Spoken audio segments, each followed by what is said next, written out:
Sani Bonani, hello to you all.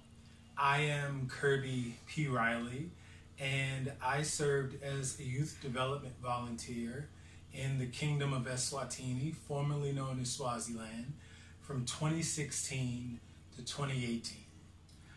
I really can't remember how I first heard about Peace Corps. It was probably through one of the media mentions.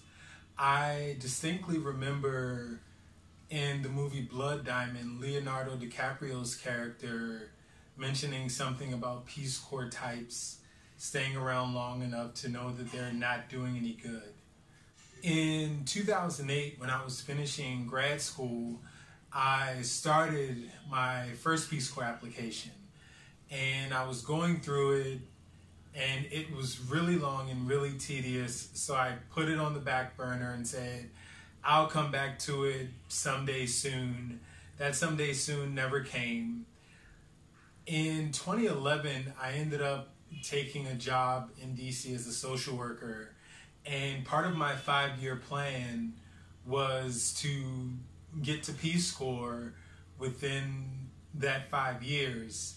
And in 2016, that became a reality when I departed for staging and service in the Kingdom of Eswatini.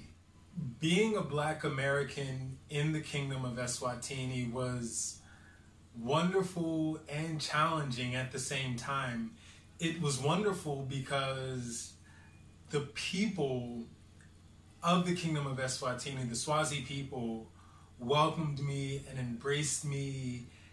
There are things that I was invited to do that I don't know if I would have been invited to do if I were not a Black American, and especially due to it being a patriarchal society, a Black American man.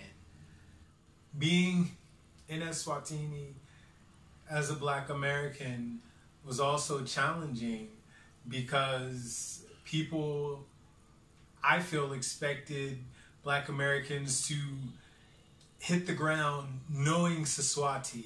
You have to know how to speak Siswati. Why don't you know what I'm saying? Why aren't you communicating in Siswati? Why are you using English? You need to use your mother tongue, and trying to explain to people, albeit in English, that Siswati is not my mother tongue, but I'm trying to learn Siswati. Niafunza, I am learning, but I don't know yet. So that can be very challenging, whereas I feel a lot of non-Black PCVs and Peace Corps trainees were given leeway to not know the language, or to not learn as fast, or to make mistakes that Black PCVs weren't necessarily given. My fears going into service were around not really being prepared. I was worried that I was going to forget something. Does Swaziland have this if I forget it and I need it? The advice that I would have for you, the Peace Corps recruiter, is to go to the people that you want to recruit. And I would strongly recommend recruiting or partnering with various HBCUs, that is historically Black colleges and universities.